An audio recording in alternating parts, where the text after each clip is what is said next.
मैं सुनील जी, खाटी बिहारी, शुद्ध भारतीय।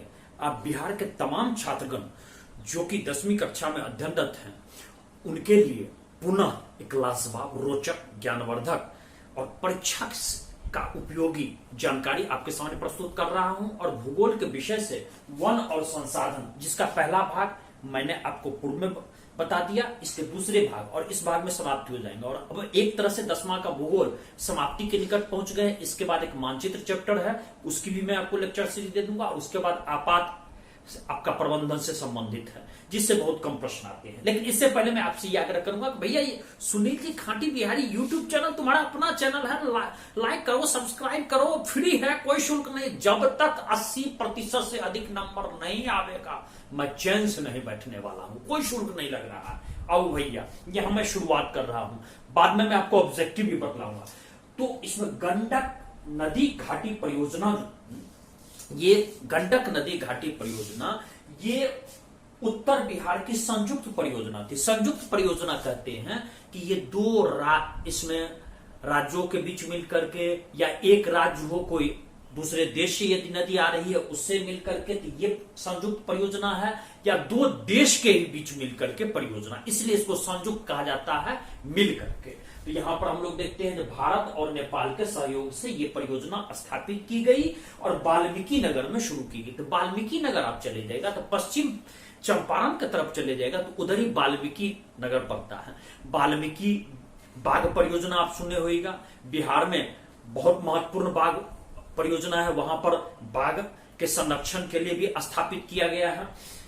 उसमें वन्य जीव अभ्यारण्य पर ध्यान देने के लिए कहा गया है। तो वहीं पर तो इस नहर प्रणाली से गोपालगंज, सारण, सिवान में लगभग 4 लाख हेक्टेयर तक की भूमि में सिंचाई की जाती है। आप देखिए, पश्चिम चंपारण में आप चले जाइएगा, उसके ही निकट आपको गोपालगंज, सारण, सिवान ये सब आपको पड़ता है, उसके ही अगल बगल इर्द गिर्द। इसलिए उन्हीं क्षेत्रों में, वहीं के खेतों में सिंचाई के लिए, उन्हीं जिलों में सिंचाई में इसका व्यापक उपयोग होता है, इस परियोजना का। अब अगला हम लोग देखते हैं कोसी नदी घाटी परियोजना। कोसी नाम है, जैसे गंडक नदी परियोजना थी, इसका माने गंडक नदी पर बना होगा। और कोसी नदी घाटी परियोजना, इसका माने कोसी नदी से ये निर्मित हुई परियोजना होगी। तो इस परियोजना का काम आरंभ 1896 में हुआ। तो कोसी नदी की काम आरंभ कब हुआ था? जल्दी बोल सुनील खाटी बिहारी पूछ रहा, मारूंगा 10 दिनों का है। 1896। बिल्कुल सही गणेश बात, तुमको 80% ज्यादा नंबर आएगा, अच्छी बात है। ये 1896 में शुरू किया गया था, लेकिन पेपर पर शुरू किया गया था। वास्तविक काम 1955 ईस्वी में शुरू किया गया था। तो कोसी नदी घाटी परियोजना का वास्तविक काम कब से शुरू किया गया था? तो 1955 में। ये परियोजना है, ये नेपाल सरकार, भारत सरकार और बिहार राज्य के सामूहिक प्रयास से इसको शुरू किया गया। और इसमें इसकी मुख्य उद्देश्य थी बाढ़ नियंत्रण, सिंचाई, मत्स्य पालन, नौकारोहण माने के पर्यटन के उद्देश्य से। तो इन सब में इसकी कारगर भूमिका रही। इस नदी घाटी परियोजना की अत्यंत महत्वपूर्ण भूमिका रही। और इनसे सिंचित होने वाला क्षेत्र, लाभान्वित होने वाला क्षेत्र कोसी नदी घाटी परियोजना से पूर्णिया, सहरसा, मधेपुरा, अररिया, मधुबनी ले लीजिए, कुछ हद तक दरभंगा जिला भी। जिधर से कोसी नदी गुजरती है उसी के इर्द गिर्द अगल बगल के जिला इससे प्रभावित होंगे। कोसी नदी बिहार की शोक भी कहलाती है। कोसी नदी बार बार अपनी दिशा धारा बदल लेती है, अपनी धारा की दिशा बदल लेती है। कभी कभी जन विनाश वाली बाढ़ भी ले आती है। इसलिए कोसी नदी को नियंत्रित करने के लिए ये परियोजना बनाई गई थी। ये अत्यंत ही महत्वपूर्ण परियोजना। हालांकि अभी भी कोसी नदी पूर्ण रूप से नियंत्रित नहीं हो पाई है, लेकिन एक महत्वपूर्ण भूमिका ये निभाती है। कोसी बैराज होता है, बांध में गेट लगा रहता है और वहां पर जब जल का संग्रहण किया जाता है और बैराज से गेट उठा सकते हैं और पानी को हम दूसरे तरफ ले जा सकते हैं। कोसी बैराज 1963 ईस्वी में बन करके तैयार हुआ था। और बैराज से जब पानी छोड़ा जाता है तो वहां पर विद्युत उत्पादन के भी संयंत्र लगाए जा सकते हैं, जल विद्युत उत्पादन। तो लगभग 20,000 किलोवाट का क्षमता का विद्युत उत्पादन के लिए संयंत्र की स्थापना, निर्माण ये करने के इसको हम कह सकते हैं कि उसके पूरा करने के निकट पहुंचे हुए हैं। अब हम लोग आते हैं वन संसाधन। वन संसाधन, वन भी एक संसाधन है जो कि पूर्व में आपको बतलाया जा चुका है। तो वन, बिहार में वन संसाधन झारखंड का जब बंटवारा हो गया तो बिहार में वन बहुत कम बचा। अधिकांश वन, दुर्भाग्य यह था कि बिहार से जब झारखंड अलग हुआ तो खनिज और वन का बहुत बड़ा भाग झारखंड चला गया। तो बिहार विभाजन के बाद झारखंड अधिकतर वन चला गया, यह सत्य है। और बिहार में प्रति व्यक्ति वन भूमि का औसत मात्र 0.05 हेक्टेयर है। बिहार में प्रति व्यक्ति वन का औसत कितना है? 0.05 प्रति व्यक्ति, प्रति हेक्टेयर प्रति व्यक्ति है। 0.05 प्रति हेक्टेयर प्रति व्यक्ति, याद रखना। जबकि राष्ट्रीय औसत है 0.53 प्रति हेक्टेयर प्रति व्यक्ति। अब यहां पर हम लोग चले आते हैं कि इसका राष्ट्रीय औसत से भी बिहार में कम है। बिहार में आपको समतल भूमि, मैदानी भूमि, दियारा भूमि, इन सब का अधिक है। अब बिहार में वन किन किन प्रकार के मिलते हैं? एक तो वन कम, लेकिन इन जो भी मिलता है उसका प्रकार क्या है? तो बिहार में वन आर्द्र पतझड़ वन।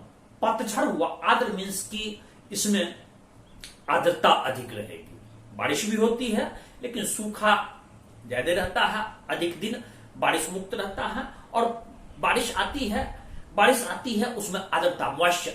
पतझड़ जो हम लोग कहते हैं कि साल में एक बार वो पत्ता वृक्ष गिरा, इसलिए पतझड़ इसको कहते हैं। चाहे वो अप्रैल में गिरावे, चाहे वो मई में गिरावे, लेकिन एक बार वो पत्ता छोड़ता है, पतझड़ उसको कहते हैं। दूसरा कहते हैं शुष्क पतझड़ वन। शुष्क मीन्स सूखा, आप पतझड़ जानते ही, अभी आपको बतलाया। तो इसमें ये दक्षिण पहाड़ी क्षेत्र और पश्चिम भाग के क्षेत्र में पाए जाते हैं। बिहार में 6374 किलोमीटर, कितना? जल्दी बोल। सुनील जी खाटी बिहारी पूछ रहा है, गणेश तू है बोल। हाँ गणेश जल्दी बोल, मारूंगा 10 गिनूंगा, एक नस फाड़ दूंगा। हाँ 6374 किलोमीटर, बिल्कुल तुमको 80% ज्यादा नंबर आवेगा। तो अधिकतम वन क्षेत्र है, उसमें मात्र 76 वर्ग किलोमीटर में अति सघन वन क्षेत्र है। तो कहने के लिए 6374 किलोमीटर में है, लेकिन मात्र 76 वर्ग किलोमीटर में अति सघन है। और वहां आते हैं कि इसमें अधिसूचित वन, जिसको हम नोटिफाइड कहते हैं गवर्नमेंट के पेपर में, तो उस स्थिति में 50% भाग वीरान और विलुप्ति के कगार पर पहुंच चुका है। शुष्क पतझड़ वन में आते हैं, ये बिहार के पूर्वी मध्यवर्ती भाग में और दक्षिण पश्चिम भागों में इस प्रकार का वन का विस्तार है।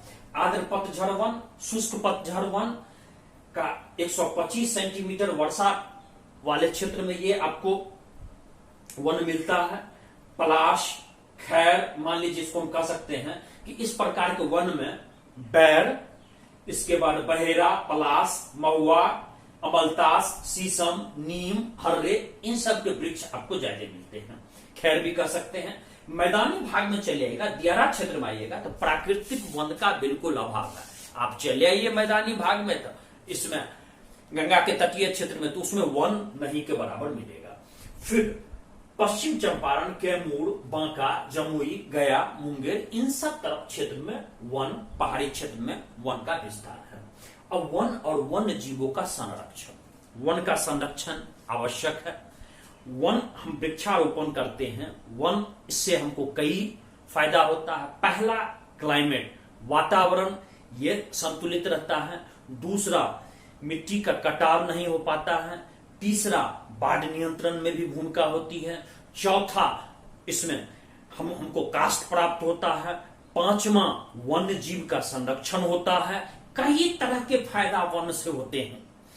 तो इसमें तो वन को संरक्षित करना है। इसी के लिए आप देखिएगा कि बिहार में जल जीवन हरियाली कार्यक्रम भी चलाया गया है। तो हम लोग देखते हैं कि बिहार में कुल भौगोलिक क्षेत्र का 6.87% वन है। कितना? जल्दी बोल भैया, 6.87%। हाँ बिल्कुल ठीक। ये प्रश्न आपका शाहरुख खान प्रश्न है 10th का, ये पूछेगा, इस बार आ रहा है। 6.87% भाग ही वन आच्छादित है।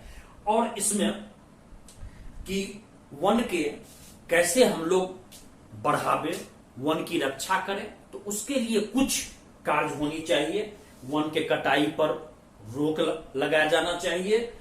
उद्यानों का विकास होना चाहिए, सरकार के भी स्तर से, निजी स्तर से भी। और इसके बाद कृषि वानिकी पर ध्यान देना चाहिए कि वन की, जैसे वृक्षारोपण के लिए खेती जो की जानी है, सरकार का स्तर पर प्रोत्साहन मिलना चाहिए, निजी क्षेत्र के स्तर पर प्रोत्साहन मिलना चाहिए। तो ये हुआ आपका। फिर सामाजिक वानिकी और व्यावसायिक वानिकी। सामाजिक वानिकी होता है सोशल स्तर पर, जैसे रोड के बगल में हम पेड़ लगावे। व्यावसायिक वानिकी के ऐसे पेड़ लगावे जिससे काष्ठीय हमको पौधा विकसित हो, जिसको हम बाद में इमारती लकड़ी में प्रयोग कर सके, अच्छे फर्नीचर उद्योग में, इसको हम निर्माण उद्योग में इसका उपयोग कर सके। तो ये जैसे मान लीजिए बैट बनता है तो किस चीज का बनता है? लकड़ी का बनता है। कई सारे ऐसे हैं जो लकड़ी से बनते हैं। बंदूक का कुचकुंदा बनता है, आप देखिएगा पुराना वाला बंदूक, वो भी लकड़ी का बनता है। तो उस तरह के आपको व्यावसायिक वानिकी का हम लोग कर सकते हैं। इसके बाद आइए, बिहार में संजय गांधी जैविक उद्यान पटना में अवस्थित है। कहां है संजय गांधी जैविक उद्यान? सब विद्यार्थी जानते होइएगा, पटना में अवस्थित है। ये 980 एकड़ क्षेत्र में फैला हुआ है। बिहार में ये एकमात्र राष्ट्रीय उद्यान है। इस राष्ट्रीय उद्यान, बिहार में एकलौता राष्ट्रीय उद्यान ये है संजय गांधी जैविक उद्यान। पटना कभी जाएं तो वहां आप घूम ले, टिकट कटाइएगा। 30 रुपए में पिछले साल तक टिकट था, इस साल तो कोरोना काल में बंद था, लेकिन कभी जाएं तो घूम ले, वहां आपको बड़ा सा क्षेत्र है।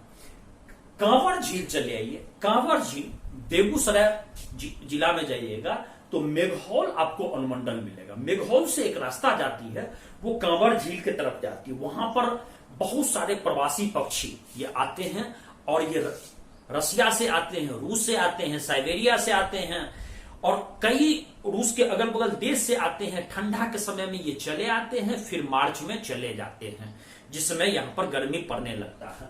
तो इसको प्रवासी पक्षी मन मूल रूप से वो दूसरे जगह का पक्षी वासी है। वो एक खास समय में भारत चले आती है।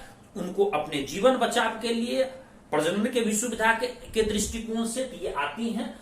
तो ये कांवर झील के अगल बगल की भूमि अत्यंत महत्वपूर्ण है। कांवर झील, और प्रसिद्ध वैज्ञानिक डॉक्टर सलीम अली, ये पक्षी से संबंधित भारत के सबसे महान वैज्ञानिक ये सलीम अली।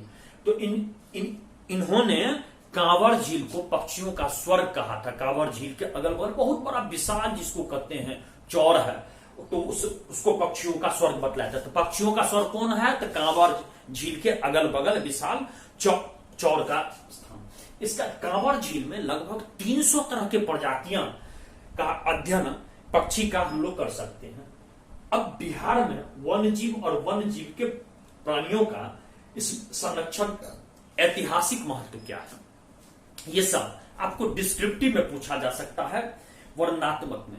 देखिए, ऐतिहासिक महत्व है। आप अपने घर में देखिएगा कि कई आपके धार्मिक कार्यक्रम होंगे, सांस्कृतिक समारोह होता है, जिसमें वृक्ष का के नीचे पूजा की जाती है, बरगद का पूजा किया जाता है, पीपल का पूजा किया जाता है। कई महिलाएं देखिएगा शनिवार को पीपल के जड़ में पानी डालना पसंद करती हैं। कई पेड़ के नीचे शादी विवाह में देखिएगा तो आम का घेराव किया जाता है धागा से। कई आप देखिए तो पेड़ से ही आप पूजा कीजिए तो आम का पल्लो लाया जाता है। आप अधिकांश पूजा कीजिएगा तो वहां पेड़ देखिएगा तो पेड़ की डाली उसका भी इस्तेमाल किया जाता है। आप जहां भी, यहां तक कि हिंदू संस्कृति में जानता हूं कि यदि श्राद्ध कार्यक्रम भी होता है, शवदाह भी किया जाता है, तो आम के लकड़ी का इस्तेमाल किया जाता है, कच्चे लकड़ी का भी इस्तेमाल किया जाता है उसमें। तो सबका जब चिता बनाया जाता है तब, तो इस तरह से हर जगह वृक्ष का उपयोगिता सांस्कृतिक, धार्मिक, सामाजिक समारोह में भी इसकी होती है। वृक्ष की पूजा की जाती है भारत में। इसके बाद रीति रिवाज में कई जगह वृक्ष का स्थान दिया गया है, धार्मिक अनुष्ठान में स्थान दिया गया है। तो वृक्ष मानव जीवन का, लोगों के बीच, समाज के बीच, धर्म के साथ, संस्कृति के साथ ये भी एक अभिन्न अंग घुला मिला हुआ है। पीपल ले लीजिए, आंवला ले लीजिए, तुलसी ले लीजिए, इन सब के पेड़ की तो पूजा होती है।